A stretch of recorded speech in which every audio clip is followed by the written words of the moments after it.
State.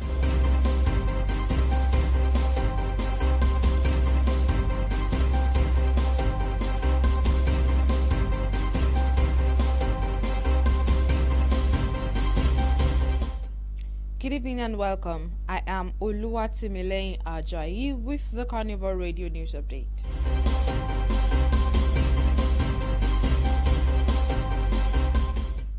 The Oyo State government will continue to be transparent and accountable in the management of public resources with a view to achieving the best for the state. The State Deputy Governor, Barrister Bayo Lawal, stated this while overseeing a sensitization meeting organized by the State Project Performance Monitoring Agency. Addressing stakeholders including commissioners, chairmen and representatives of departments and agencies, Barrister Lawal said the agency was established to further enhance transparency and accountability in service delivery. The Deputy Governor maintained that the agency will complement the functions of the Due Process Office and the House of Assembly oversight in guaranteeing quality project execution.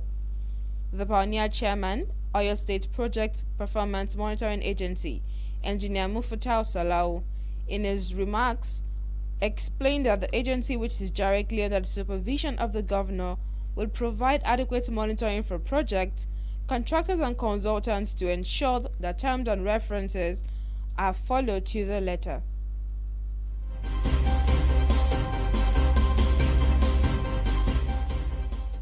Meanwhile, the Speaker of the Oyo State House of Assembly, Honorable Adebo Ogundoyin, has called for the closure of gaps in the security architecture of the country through synergy and collaboration between the security agencies in the country. He spoke in his remarks when he led the House Committee on Security and Strategy on a working visit to the headquarters of the Nigeria Security and Civil Defense Corps, NSCDC, and Nigeria Immigration Service, NIS, in Ibadan, Oyo State capital. The visit, according to the Speaker, was to synergize and partner to foster an holistic approach to security, governance and legislation in the state. The delegation was received by the State Commandant of NSCDC, Augustine Padonu, and the State NIS Deputy Controller, Olushola Odeshola. Speaking at the headquarters of NSCDC, Honorable Ogundoyi acknowledged the efforts of the NSCDC towards securing the public and government infrastructure and protecting the people. He said the civil defense is the first point of contact of the people as far as the security situation is concerned, saying that this called for the House of Assembly to encourage the agency in the course of its duties.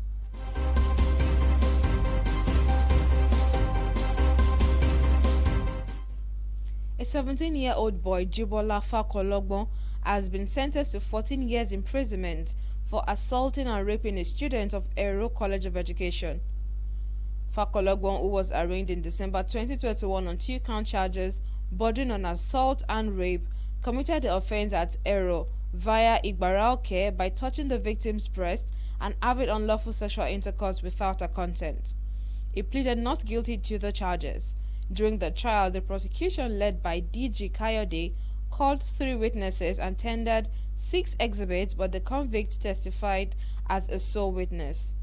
The victim had narrated to the court that the convict accosted her and demanded money from her for food, but she refused to give him.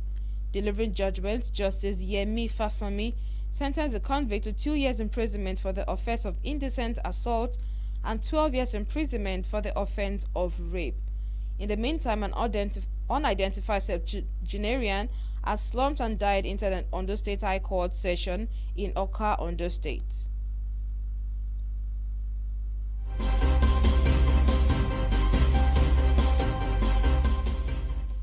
On the foreign scene, Ireland, Norway and Spain have announced they will formally recognize the Palestinian state from 28th of May.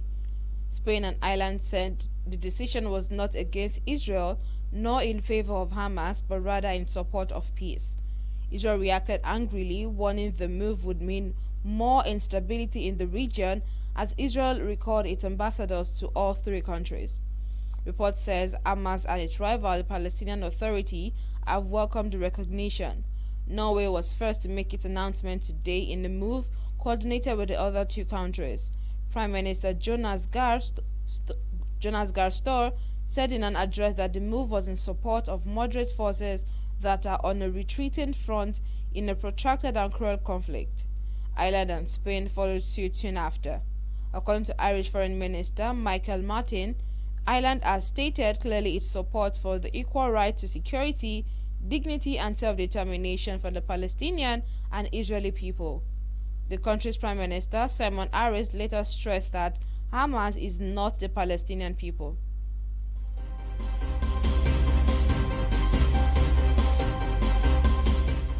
In the world of sport, Newcastle beat Tottenham 5-4 on penalties in a post-season friendly in Australia just 3 days after the Premier League ended. The timing of the match, which was played in front of 78,419 fans at the Melbourne Cricket Ground and finished 1-1 after normal time, had been called madness by former England and Newcastle striker Alan Shearer. It went ahead despite concerns about the increasing workload being faced by players. England midfielder James Maddison scored the 32nd minute opener for Spurs, taking advantage of a poor pass by Newcastle goalkeeper Nick Pope and then weaving past the Magpies defence and smashing into the top corner. Swedish striker Alexander Isak levelled from close range just before half-time. The game then went straight to penalties with Brian Gill missing Spurs' first spot kick and the only one as the remaining 9 were converted. Right back Harrison Ashby, who spent last season on loan at Swansea, struck the winning penalty for Newcastle.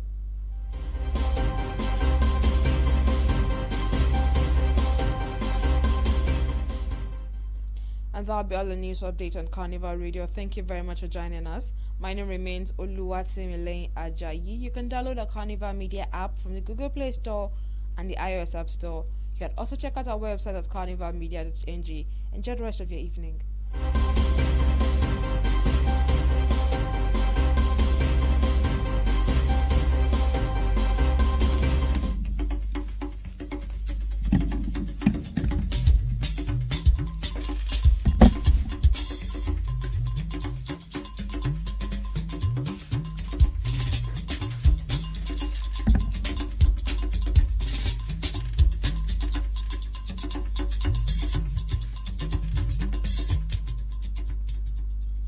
Ẹ kúrọ̀lẹ́ o.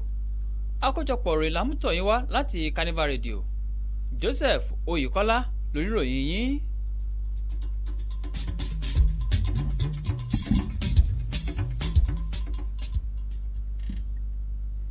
Ìjọba ìpínlẹ̀ Ọ̀yọ́ yóò tẹ̀síwájú láti máa kó àkóyawọ́ àti láti máa jíyìn lórí ìṣàkóso àwọn ohun èlò àti owó ìlú pẹ̀lú èròǹgbà láti ṣe àṣeyọrí èyí tó dára jùlọ. Igbákejì gómìnà ìpínlẹ̀ Ọ̀yọ́ amòfin Báyọ̀ Lawal sọ èyí lákòókò tí ó ń ṣe àbójútó ìpàdé kan tí àjọ tí ó ń ṣe àbójútó àti ìtọpinpin iṣẹ́ àkànṣe ìlú gbé kalẹ̀. Nígbà tí ó ń sọ̀rọ̀ níbi ìpàdé náà sí àwọn tí ó ní ó ń ṣe pẹ̀lú àwọn kọmíṣánná, àwọn alága àti àwọn ṣojú àwọn ẹ̀ka àti àwọn ilé iṣẹ́, igbákejì gómìnà ìpínlẹ̀ Ọ̀yọ́ amòfin Báyọ̀ Lawal sọ pé àjọ tí ó ń ṣe àbójútó àti ìtọpinpin àwọn iṣẹ́ àkànṣe ló máa jẹ́ kí àkóyawọ́ tó lóòrìn wà lórí àwọn ohun ìlú àti owó ìlú. Igbákejì gómìnà kò ṣàfikún pé àjọ náà yóò ṣe ìrànlọ́wọ́ fún àjọ ọlọ́kan-ò-jọ̀kan pẹ̀lú ilé aṣòfin láti lè rí i pé àwọn iṣẹ́ àkànṣe èyí tí ó múnádóko jẹ́ ṣíṣe o, pẹ̀lú lílo àwọn èròjà iṣẹ́ èyí tó jẹ́ ògidì sí àwọn iṣẹ́ àkànṣe ọlọ́kan-ò-jọ̀kan tí ìjọba ìpínlẹ̀ Ọ̀yọ́ ń gbé ṣe. Alága àjọ tí ó ń ṣe àbójútó iṣẹ́ àkànṣe ní ìpínlẹ̀ Ọ̀yọ́, onímọ̀ ẹ̀rọ Muftau Opun Salahu, nínú ọ̀rọ̀ rẹ̀ ó ṣàlàyé pé àjọ náà tí ó wà lábẹ́ àbójútó gómìnà yóò pèsè àbójútó tó péye fún àwọn iṣẹ́ àkànṣe o, àwọn olùgbà iṣẹ́ ṣe àti àwọn alámọ̀ràn láti rí dájú pé àwọn òfin àti àwọn ìtọ́kasí jẹ́ títẹ̀lé títí dé òpin.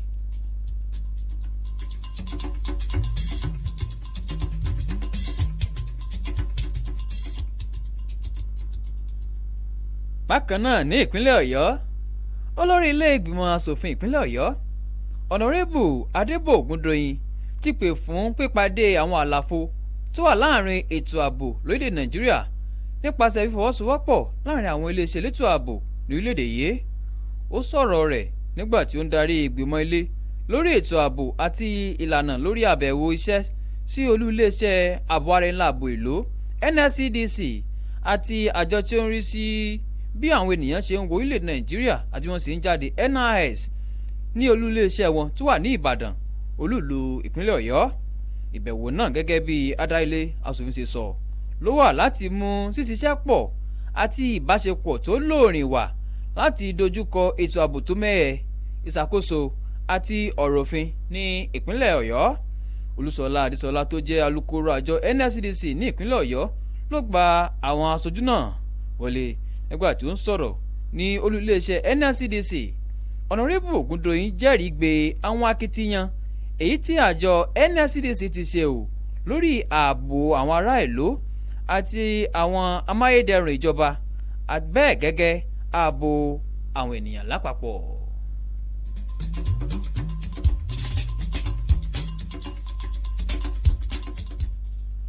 Nínú ìròyìn mìíràn ẹ̀wẹ̀, ọmọ ọdún mẹ́tàdínlógún kan Jíbọ́lá Fákọlọ́gbọ́n ni wọ́n ti dá ẹjọ́ ẹ̀wọ̀n ọdún 14 fún bí ó ṣe bá ọmọ iléèwé ẹ̀kọ́ gíga tí ó wà ní ẹ̀rọ lò.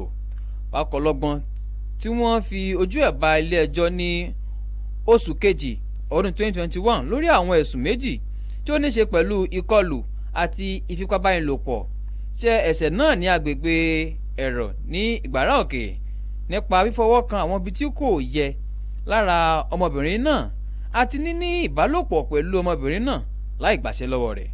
Ó ní òun kò jẹ̀bi ẹ̀sùn náà lákòókò ìgbẹ́jọ́ náà. Agbẹjọ́rò olùpẹ̀jọ́ Káyọ̀dé ó ṣàfihàn àwọn ẹlẹ́rìí 3 àti àwọn ẹ̀rí máa jẹ́ míìsù 6 ní ilé ẹjọ́, ṣùgbọ́n tí olùjẹ́jọ́ sì dúró gẹ́gẹ́ bí ẹlẹ́rìí kan ṣoṣo fún ara rẹ̀. Arábìnrin náà wá ń jẹ́rìí gbéra rẹ̀ nílé ẹjọ́ pé ẹ̀sùn ó sọ fún ilé ẹjọ́ pé olùjẹ́jọ́ náà fi ẹ̀sùn kan òun àti pé ó béèrè owó lọ́wọ́ òun fún oúnjẹ ṣùgbọ́n òun kọ̀ láti fún un. Nígbà tí ó wá ń gbé ìdájọ́ kalẹ̀, onídàájọ́ Yẹmí Fásánmi gbà pé àwọn agbẹjọ́rò fi ìdí rẹ̀ múlẹ̀ pé olùjẹ́jọ́ ó ṣe ìkọlù àìtọ́ àti ìfipábánilòpọ̀ láìsí èméjì. Adájọ́ Fásánmi ṣàlàyé pé ẹ̀rí ọmọbìnrin náà fi hàn pé olùjẹ́jọ́ náà kọlù àti pé ó ní ìbálòpọ̀ pẹ̀lú rẹ̀, tí èyí jẹ́rìí gbé èsì àyẹ̀wò tí àwọn onímọ̀ ìṣègùn ṣe àfihàn rẹ̀ ní ilé ẹjọ́. Onídàájọ́ Fásánmi wá dájọ́ ẹ̀wọ̀n ọdún 2 fún bí ó ṣe fi ọwọ́ kan àwọn ibi tí kò tọ́ lára ọmọbìnrin náà àti ẹ̀wọ̀n ọdún 12 fún ẹ̀ṣẹ̀ ìfipábánilòpọ̀ tí méjèèjì sì jẹ́ ẹ̀wọ̀n ọdún 14. Bákan náà, ní ìpínlẹ̀ Ondo, àgbàlagbà kan tó wà láàrin ẹni ọdún 70 àti 89 ló ṣe bẹ́ẹ̀ ṣubú lulẹ̀ tí ó sì kú ní ilé-ẹjọ́ gíga ti ìpínlẹ̀ Ondo ní Ọ̀ká, Ondo. Ìṣẹ̀lẹ̀ náà wáyé ṣáájú kí ìgbẹ́jọ́ ilé-ẹjọ́ tó bẹ̀rẹ̀. Àwọn ẹlẹ́rìí ṣe àfihàn rẹ̀ pé olóògbé náà ó wá láti jẹ́rìí bí ẹlẹ́rìí nínú ẹjọ́ kan tí ó kan ọ̀rẹ́ rẹ̀. Òṣìṣẹ́ ilé-ẹjọ́ kan tó ń sọ̀rọ̀ sọ pé àgbàlagbà náà ṣubú lójijì láì ṣe pé ẹnikẹ́ni fi ọwọ́ kàn eléyìí tí ó hàn gbangba tàbí ìkọlù pẹ̀lú ẹnikẹ́ni tàbí ohunkóhun. Ẹlẹ́rìí mìíràn Túndé Àríyọ̀ sọ pé àwọn ọlọ́pàá ti ẹ̀ka iléeṣẹ́ ọlọ́pàá tí ó wà ní ẹnu ọwá ni wọ́n pè láti gbé olóògbé náà lọ sí ilé ìgbókùúsí.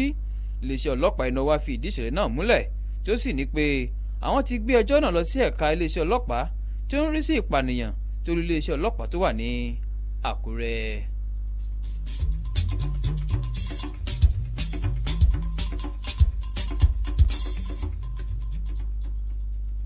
èyí ni òpin àkójọpọ̀ rẹ̀ fún tìrọ̀lẹ́ òní. Ẹ lè darapọ̀ wọn lórí òpó ayélujára wa www.carnivalmedia.ng àti ìbánidọ́rẹ̀ẹ́ wa Carnival Media. Bí orílẹ̀ Nàìjíríà bá máa dára, ọwọ́ èmi àti ẹ̀yin ló jọ wà ẹ jẹ́ ká máa gbé pọ̀ nínú ìfẹ́, ayọ̀ àti ìṣọ̀kan. Ọ̀rọ̀ yìí ń wá láti Carnival Radio. Orúkọ tèmi ni Joseph Oyèkọ́lá. Kẹ́ ní àṣálẹ́ tó dára.